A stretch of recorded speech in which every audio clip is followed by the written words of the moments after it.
จับจีล้อทุกคน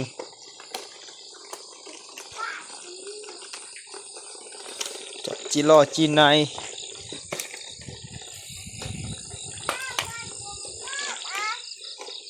ก็เลยตกกระปาดขี้แววก็เลยอันกระปาดน่ะกระตู้มีกระตู้กระป้าดตู้อันนี้กระตู้มันไม่กระป้าดคือกระบอกนี่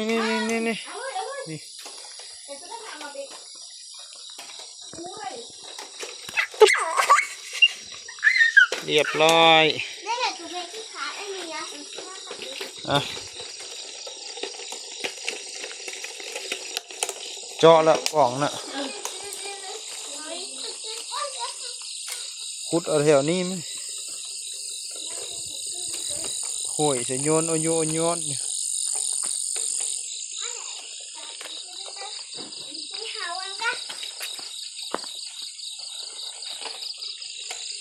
ไปสอกจับไป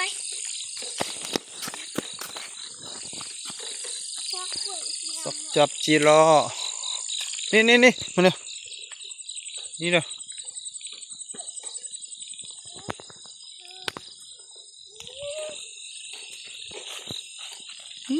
บินใบเด้ก็เลยละตา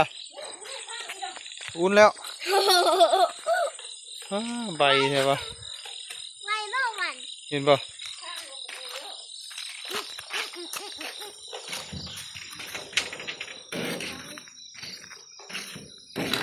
ไม่เห็นแล้ว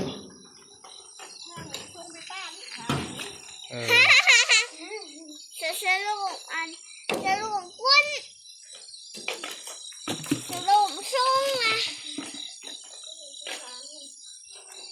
ไปสองอีก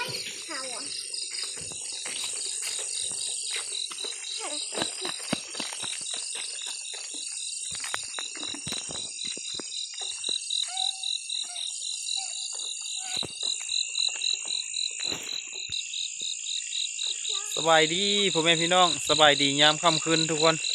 มาไต่แมงทุกคนไต่แมงไม้ไต่ก้านแมงไม้กินข้าวแรงแล้วก็มาก้านแมงไม้พ่อแม่พี่น้องสอกจับจีล่อทุกคนจีล่อจีปมจีนายมื้อนี้ก็รู้สึกว่ามันออกอยู่ทุกคนเพราะว่าจับไปแล้วเมื่อกี้นี้ได้ประมาณ10 สาวนึงนี่แหละทุกคนนี่ตัวหนึ่งอยู่พุ่นทุกคนนี่พ่อแม่พี่น้อง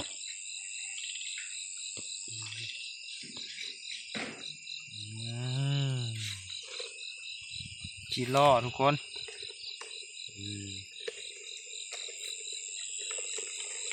จุ๊บนั่นเรียบร้อยพ่อแม่พี่น้องไข่ตั้งขึ้นอัด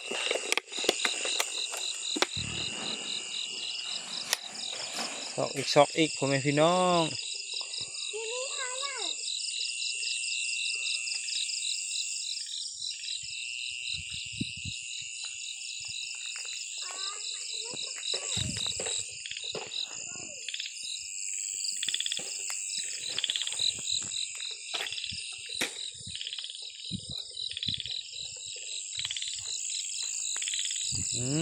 ตัวหนึ่งอยู่พุ่นตัวหนึ่งจับอยู่นำอันนี้ทุกคนจับอยู่นำผ้าใบนี่ทุกคนนี่นะทุกคนจับเรียบร้อยโอ้มันกัดมือโอ้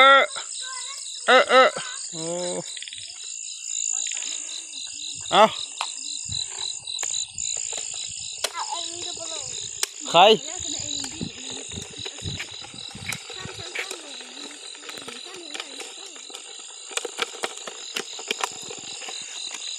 ในลายเนาะตัวหนึ่งบินมานี่เมื่อกี้นี่จะบินได้อย่าพับไปตัวหนึ่งพ่อแม่พี่น้อง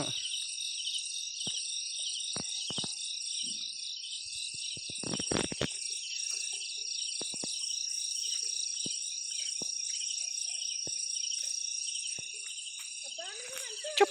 นั่นเรียบร้อยตัวนี้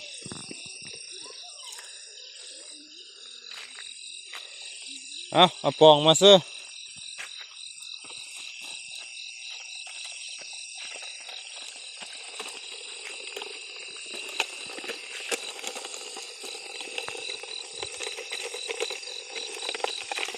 โอ้หลายๆแล้วเนาะ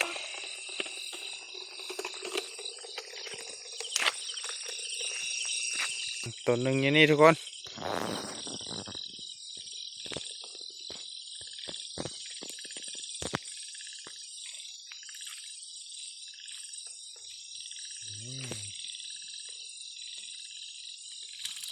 อื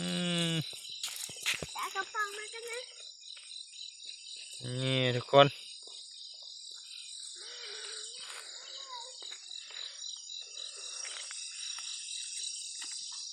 ตัวหนึ่งไปพุ่นละ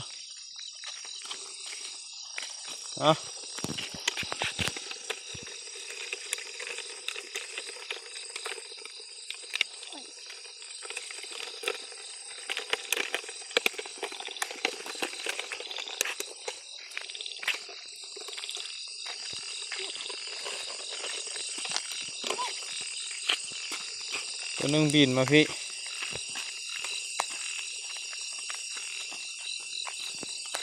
ติดเลยซะ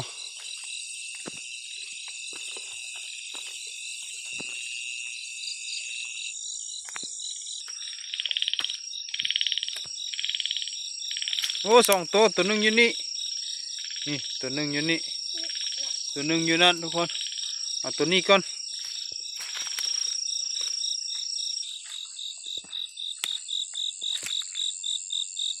กระป๋องมันนะ นี่ทุกคนจับนั่นตัวหนึ่งอยู่เทิงนี่ทุกคน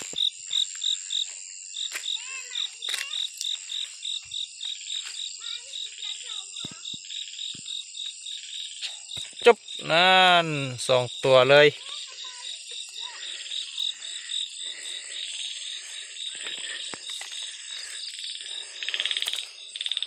สองตัววัดเดียวเลยเบต้าตั้งขึ้นยังไง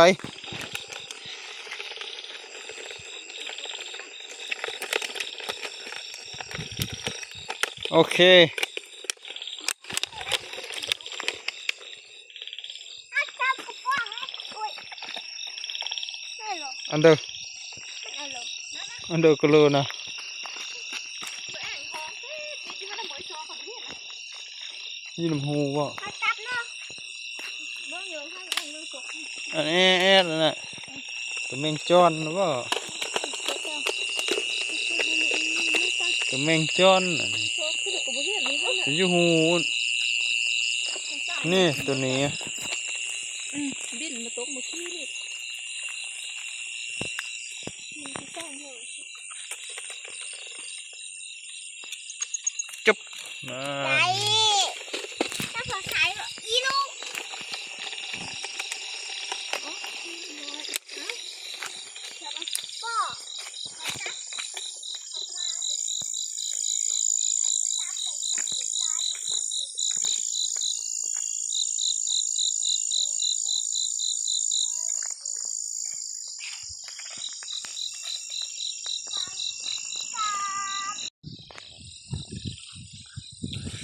มาเบิ่งมันได้มื้อนี้ทุกคน อ๋อเอียกหอมหอม มันมื้อนี้อันนี้ทุกคน ว้าไอ้ขนาดนั้นเลยอ่ะว้าเท่เท่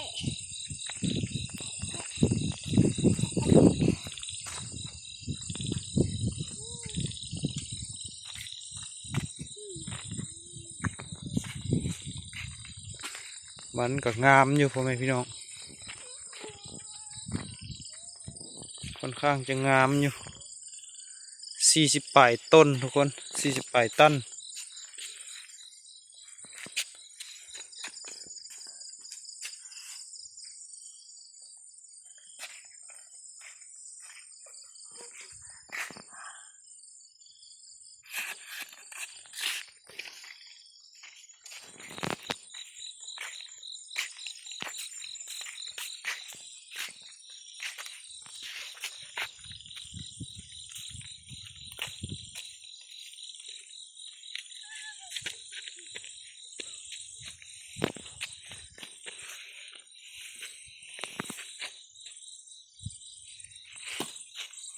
งามทุกคนมันนี่มังใหญ่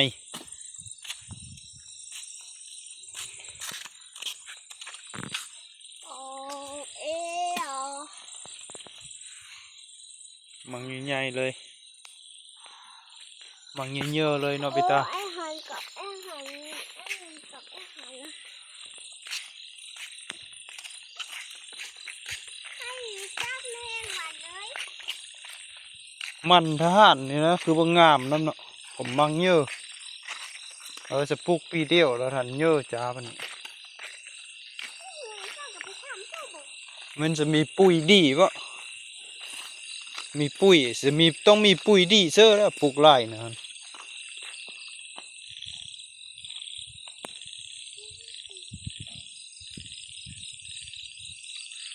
บบ่มีนะจีนายบ่มานะ จิโร่ จีหลอจีนายจีหลอจีนายจีป้มจีกุ้งไล่จื้อก่อนไปตา จิกุ้งจิกุ้งกันไหน จีกุ้งจีนายจีหลอจีป้ม จิกุ้งก็มีว่ะ จีป้มจีกุ้งจีนายจีหลอ จิโร่ที่ไหนบ่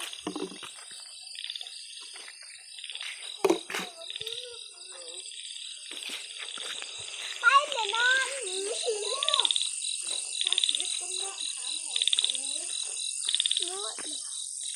วันละค่ะ มันมาตอมลอกไฟทุกคนแมงไหมจะน้อยจึงมาเมื่อเบิ่งเฮิ่งๆนี่จึงมา ป้าจะมานอน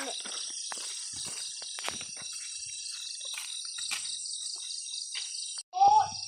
เอาเรียบร้อยอุ้ยอะไรมันก็บ้องเลยอ้าว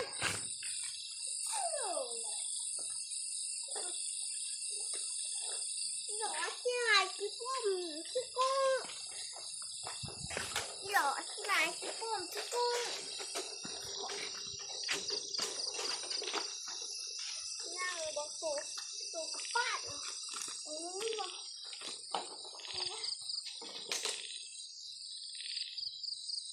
ไม่มีแล้วค่ะ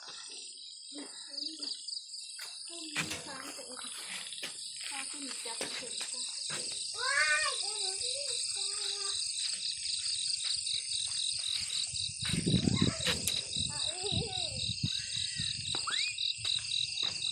เดี๋ยวไปตีอันนี้อ่ะ อะไรเยอะจริงๆพี่ตา เข้าพอแล้วบ่อ้า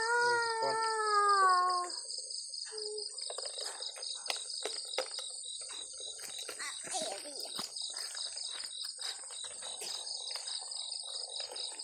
่ทุกคน เอ๋ดิ ตัวหนึ่งนะ ก็ตลอดเมษาเฮลัสโซโลกะขอบมีเส้นสันแขนนะถ้ามองจะจอหักผู้ดงแม่มาสักกล้องหนึ่งแม่บ้านเปิดยังไงเอาไว้พร้อม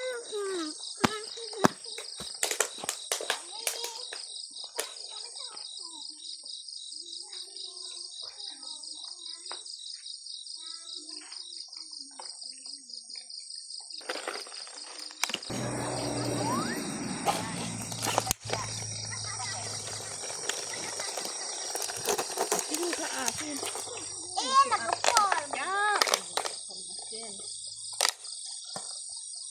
โอ้ย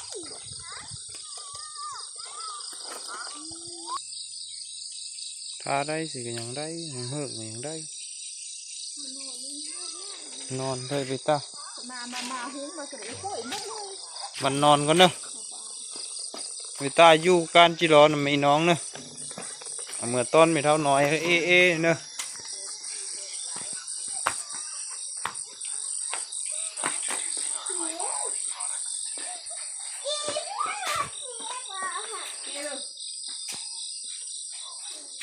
นอนทุกคนบัดนี้กับมืออื่นเศร้าพบพ่อกันเนาะทุกคนเนาะก็ขอเวลานอนก่อนทุกคน บายดีตอนเช้าเด้อทุกคนตอนนี้ก็กำลังไปเอาน้ำทุกคนตอนนี้ก็กำลังเอาไหลไปใส่น้ำทุกคน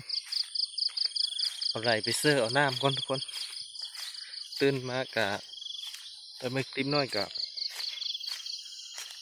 ปัดกวดห้องแล้วก็เอาไหลมาใส่น้ำทุกคนสิลงเอาไหลใส่ยี่ลุ่มคนละทุกคน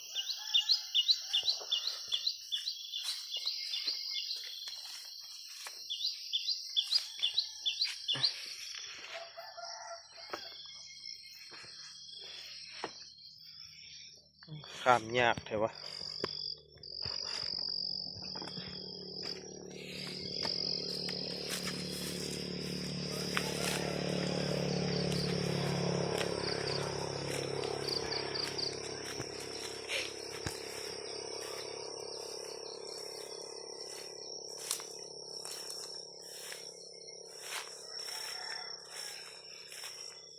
ทักทายสบายดียามเช้าเด้อทุกคน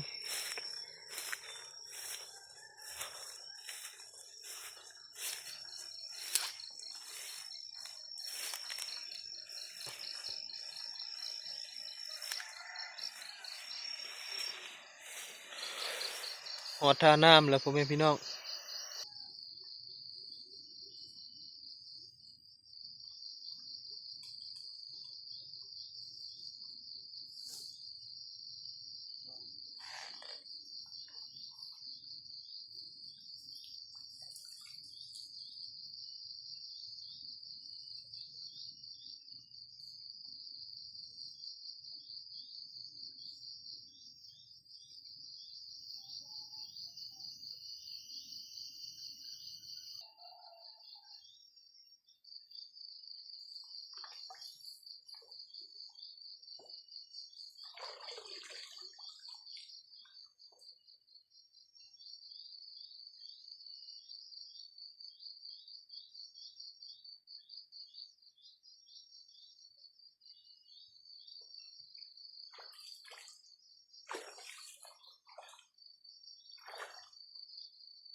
เดี๋ยวสิมือเสียบไผเอาน้ำเลย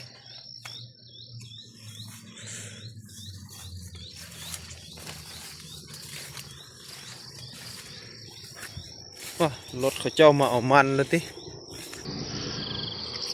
รถออกมาแต่เช้าเลยมื้อนี้เสียบไผเอาน้ำเลยแมงไหม้ทุกคนเมื่อคืนนี้การได้เมื่อคืนนี้ซ้ำนี่ละจับเมื่อคืนนี้ทุกคน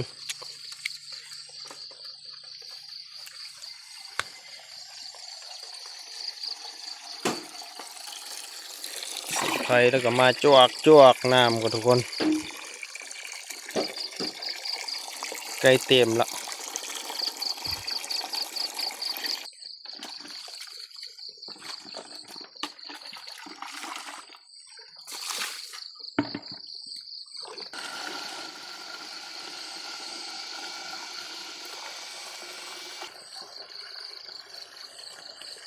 น้ำเสือดีเลยมันดี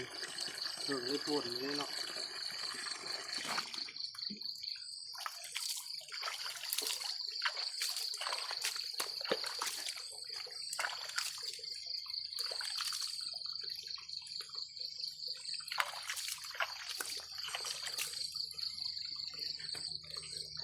ก็ไปตักมันมาทุกคนเมื่อกี้นี่ข้าขับรถตักมันอยู่ก็เลยเอาไปได้ท่ายตอนตักมันทุกคนมาเอาเมื่อกี้นี่คันนึงทุกคนยังเหลือมันสำนี้ตอนนี้ก็รถกับเมื่อโรงงานแล้วผมพี่น้องตักขึ้นแล้วก็สเฟอร์รถมากินแบะกินข้าวยามน้อยนึงแล้วเราก็ขึ้นรถแล้วเราก็เมื่อ